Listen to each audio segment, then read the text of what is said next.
আগামী 3 তারিখ যে শবে বরাত, 2 তারিখে রোজা রাখবা, 3 তারিখে রোজা রাখবা, 4 তারিখে রোজা রাখবা। শবে বরাতের রোজাগুলা রাইখা আর শবে বরাতের দিন সন্ধ্যাবেলা ওযুটা কইরা গোসলটা বানাইয়া তুমি তাড়াতাড়ি মসজিদে প্রবেশ করবা, এলাকার গোরস্থানগুলা জিয়ারত করবা।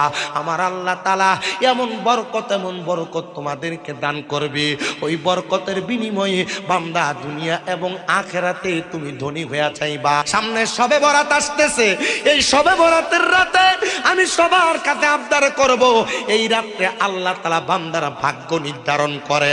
যত বেশি পারো মাগরিবের সময় গোসল কইরা ভালো করে পবিত্রতা অর্জন করে মসজিদে যে প্রবেশ করবা, পরের দিন ফজরের নামাজ পড়া ছাড়া, হাজত ছাড়া মসজিদ থেকে বের হইও না।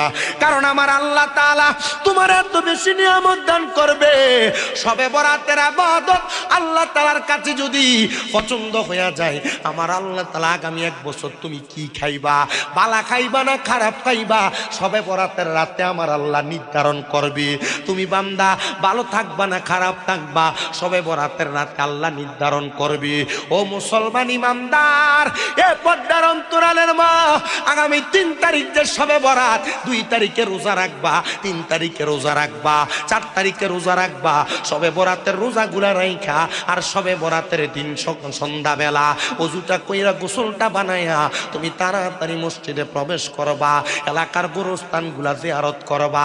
আমার আল্লাহ তাআলা এমন বরকত তোমাদেরকে দান করবে, ওই বরকতের বিনিময়ে বান্দা দুনিয়া এবং আখিরাতে তুমি ধনী হয়ে যাইবা। এই জন্য শবে বরাতে ইবাদত করবেন। কেউ যদি বিরোধিতা করে তার বিরোধিতাতে কান দিবেন না। বলে হুজুর কেন গো, আমরা তো শবে বরাতকে বেদাত জানি, হালুয়া রুটি খাওয়াটারে বেদাত বলে। যে বলুক তার বলা তার কাছে। যদি মনে করেন গুনাহ হবে, গুনাহগুলা শামীম দাদারে দিয়া দিয়েন, সওয়াব হইলে আপনি নিয়ে যাইয়েন। তবুও শবে বরাতের রাতে ইবাদত থেকে আপনারা দূরে থাকেন না।